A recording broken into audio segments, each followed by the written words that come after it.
am Avdesh Kumar Mishra. Today we are going to talk about the languages in India, various kinds of languages, that is mother tongues, scheduled languages, regional languages and classical languages. We will first talk about the mother tongues in India. Let's first define what a mother tongue is. What do we understand by the term mother tongue? Let me tell you that mother tongue is always a language. So, what I mean to say is all languages are mother tongues, but all mother tongues are not languages, because language is an abstract construct. Language is a socio-politically devised construct. It's a socio-political construct. People make it. It's not that you can technically or scientifically say what actually language is. So, given that situation, mother tongue usually refers to a person's first or native language learnt at home in childhood. So, whatever a child, whatever language, whatever mother tongue, whatever language a child learns when in her childhood, that is referred to as mother tongue. We had the various national curriculum frameworks, say in 2000 and then 2005, and they have defined mother tongue as languages of home, street, neighborhood, peer group and kinship networks. Regional language as language widely spoken in the state or in the case of minorities outside the state, and state languages as languages officially recognized by each state. So, these are the various definitions that have been given by the national curriculum framework. There was a report in UNESCO given by UNESCO in 1953, and that has defined mother tongue as mother tongues are native languages, the language which a person acquires in early years and which normally becomes its natural instrument of thoughts and communication.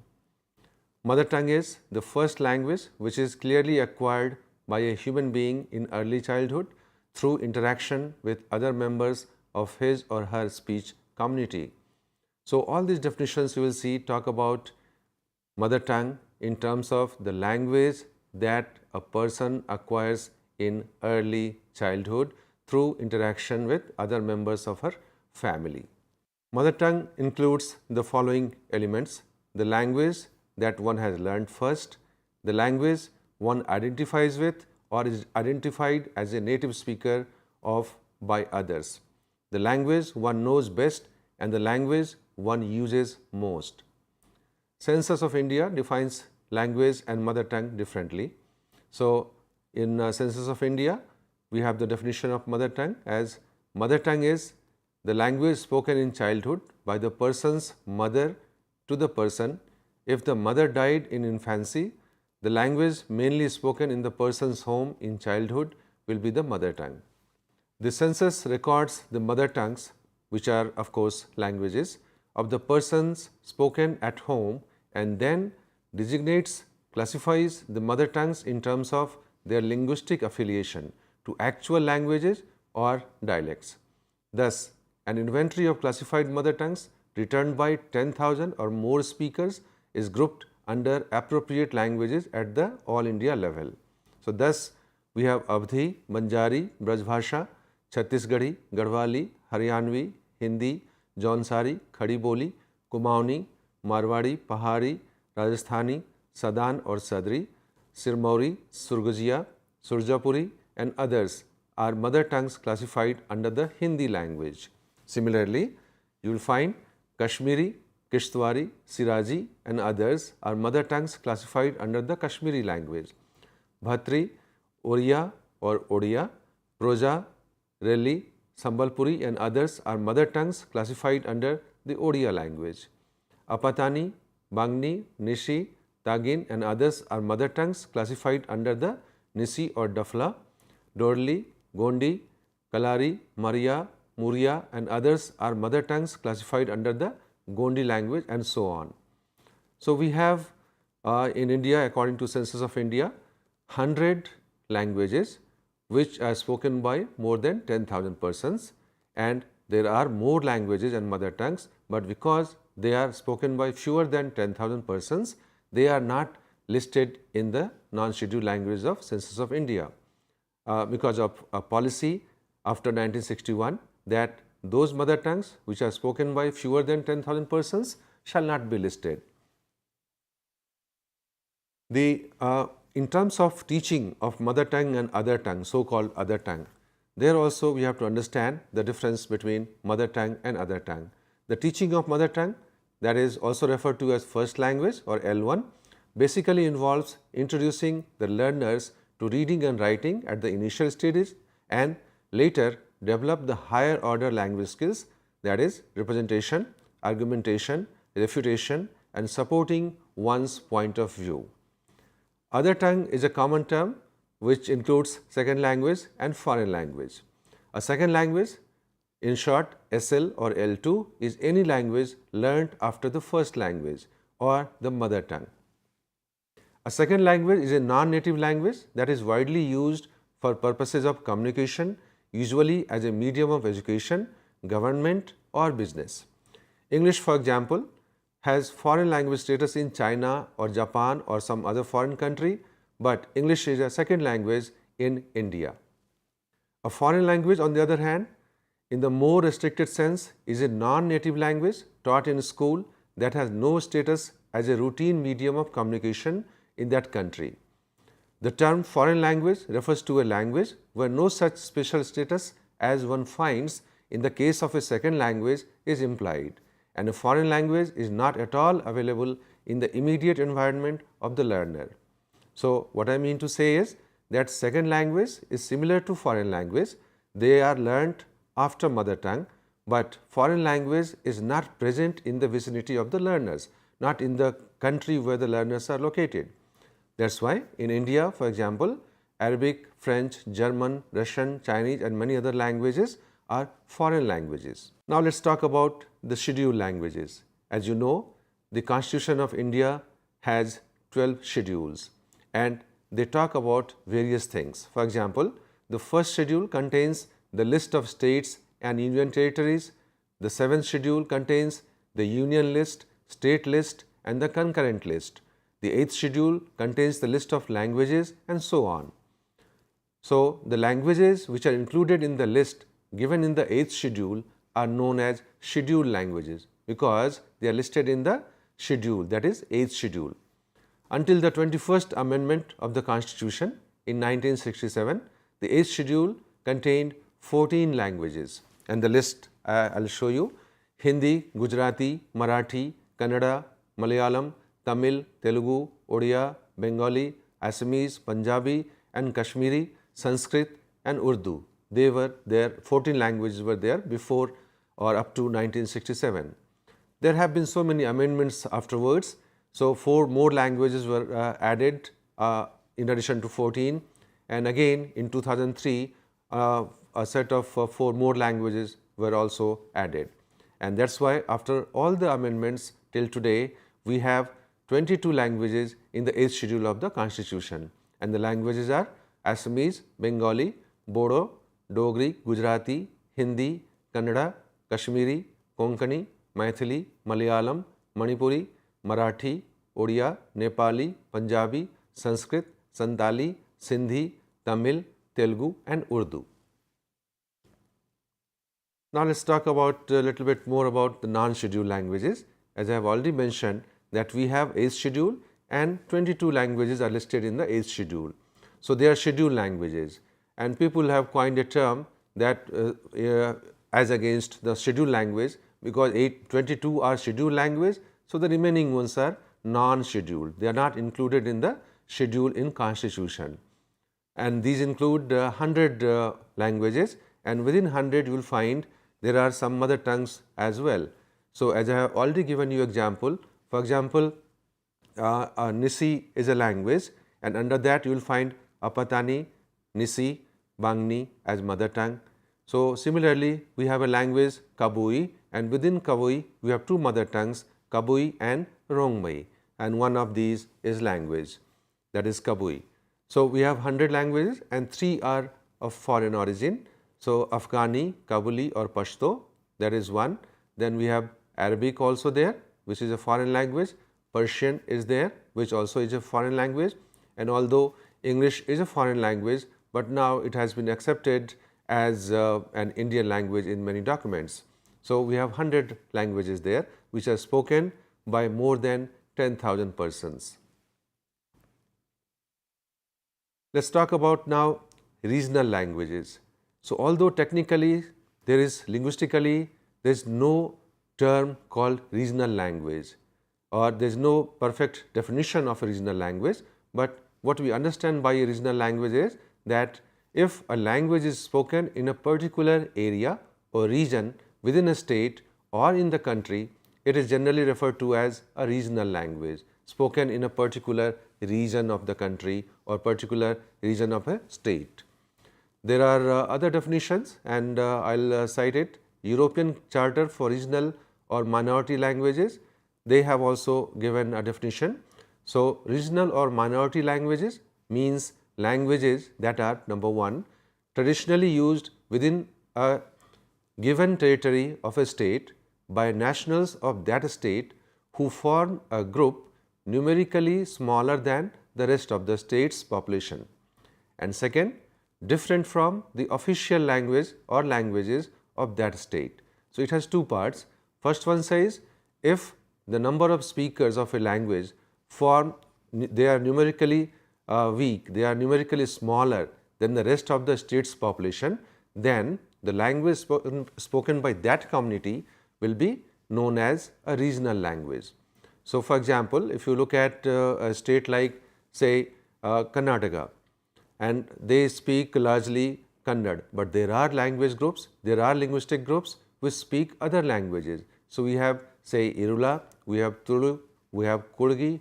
So, all these mother tongues or languages are there, but compared to the larger population who speak Kannada, so their number is less. So, they form numerically smaller communities. That is why these are also within the state called regional languages. Then second part is different from the official language or languages of that state, which is not actually true so much for India. We have a different socio-political situation. I will cite you one example. Look at the state of Jharkhand. Now, there we have about 11 languages declared as official languages, and some of them are actually included as mother tongues within some other language. For example, Panchpargania or Khota, Nagpuri, Sadri, they are included within the language Hindi as mother tongues, but they have also been declared as official languages. Now, the second part of this definition does not work here. It says regional language has to be different from the official language of that state. So, in Jharkhand, for some mother tongues it does work, but now as I have told you that these 4 or 5 are mother tongues within Hindi, so it does not actually fit well in this second part of the definition, but largely it is okay in some other states. I have given you the examples here: Angami, Ao, Assamese, Adi, Nishi, Bengali, Bhili, Bhotia, Bodo, Devri, Dogri, Garo, Godi, Gujarati, Kashmiri, Khasi, Konkani, and so on. Now, the second part of the earlier definition that I had quoted, you will see that out of these there are many, all are regional languages. So, you will see that Assamese is the state language, official language of Assam. We have Bengali, the official language of Tripura and West Bengal. We have Gujarati, the official language of Gujarat. Kashmiri, the official language of Kashmir. We have Konkani, the official language in Goa. We have Kannada, the official language in Karnataka. We have Maithili, which is not declared as official language in Bihar, spoken there. Malayalam is the official language of Kerala. Manipuri, the official state language of Manipur. Mizo, the official state language of Mizoram. Nepali, the state language, official language in West Bengal, part of West Bengal. We have Odia, which is state official language of Odisha. Punjabi in Punjab. Santali in Jharkhand. Tamil in Tamil Nadu, Telugu in Andhra Pradesh, and so on. Urdu in various states. So, in West Bengal, Bihar, UP, Delhi, in many states Urdu is state official language. Now, if we go by the earlier definition, the second part, that it has to be different from the official language, then Assamese, Bodo, Kashmiri, Dogri, Gujarati, Konkani, Malayalam, Manipuri, these may not be called regional languages, but in India we consider them as regional language, because within India, within the nation, they are spoken, they are restricted to a particular region or area of the country, that is India. That is why we consider them regional languages, although they are also state official languages. Now, let us talk about classical language. Generally speaking, a classical language is a language which has a classical literature or an extremely rich body of ancient literature. So, as you know, we have you must have heard about it or read some Sanskrit. Sanskrit is known to be very old language. It existed, at least we have written record that at least 5,000 years ago we find that some written materials were there, but it must have existed millenniums before 5,000 years ago. So, and there was lot of writing in Sanskrit, in Vedic Sanskrit, and also later we had classical Sanskrit, and lot of literature was written, which is at least as old as 5,000 years, and it, as I said, that it must be very old. So, Sanskrit has a very ancient literature. There are two other languages in other parts of the world, Latin and Greek in the Europe, and they also have rich literature. So, that is why in European tradition, Latin and Greek were considered to be the classical language, because in that tradition the language means written language, and since Latin and Greek had copious literature, a very rich body of literature written in written form, that is why these two languages were considered classical languages. But in India, when the British came and they had their own policies about language, and they found that we were using Arabic, Persian and Sanskrit in addition to many hundreds of languages in India. So, they gave them the status of classical languages. So, Arabic, Persian and Sanskrit were also added or included in the so called list of classical languages. In the recent years, there has been a policy of considering certain languages classical language based on the certain criteria that the government of India has devised. And according to that, there are 4 criteria. Number 1 is high antiquity of its early texts or recorded history over a period of 1500 to 2000 years. So, high antiquity of its early texts, that means very ancient literature should exist, and which should be at least 1500 years old and can be maybe 2000 years, but 1500 to 2000 years old literature should exist. Then second is a body of ancient literature or texts which is considered a valuable heritage by generations of speakers, not only for the modern day speakers, but for generations of speakers. If that written body, that written literature is considered a valuable heritage, as we have seen this in Tamil, in Kannada, in Sanskrit. So, people consider it a valuable heritage, and not only 1 or 2 or 3 generations, but more than say 30, 40, 50 generations. So, that criteria is there. And the third one is the literary tradition be original and not borrowed from another speech community. So, sometimes what happens, we, as you know, that in many states a particular language may be spoken in 2, 3, 4 states. For example, Kudukh is a language which is spoken in Jharkhand and also in Chhattisgarh, then Assam, West Bengal. We have Tamil is spoken mainly in Tamil Nadu, but we have lakhs of speakers in Karnataka, in Andhra, and many thousand speakers in various other states. So, it is possible that one speech community borrows the literature from some other speech community. So, according to this criteria, the literary tradition has to be original in that particular language, not borrowed from another speech community. Then the last criteria is the classical language and literature being distinct from modern, there may also be a discontinuity between the classical language and its later forms or its offshoots. So, this criteria says classical language and literature, they have to be different, distinct. That means the classical language should not be same as the modern language of that particular language, and literature also should be distinct. As you take care of look at the structure of say a language known as Odia or Malayalam or Tamil, Kannada, Telugu, what happens? We have traditions of two kinds of languages. So, one is classical, which is no longer used by the modern day speakers. Then we also have literature written differently in these languages. So, there are some literature which were written say in 5th century AD, 6th century AD, 3rd century AD, or in case of Tamil and Sanskrit in say 2nd, 3rd, 4th BC. So, they were completely different, and the modern day writings are also literature is different in these languages. So, they fulfill this criteria, and that is why currently there are 6 classical languages according to the criteria devised by the government of India, and they are Tamil, Sanskrit, Kannada, Telugu, Malayalam and Odia.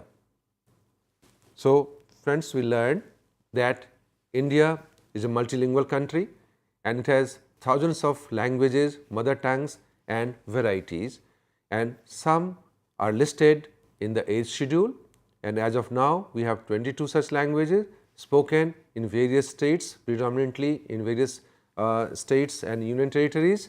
So, they are listed in the 8th schedule. Then we have non-scheduled languages, they are in number 100, and then we also have certain mother tongues which are actually languages, but because of socio-political region or maybe because they are spoken by fewer than 10,000 persons, they are not listed either in census or in the 8th schedule of the constitution.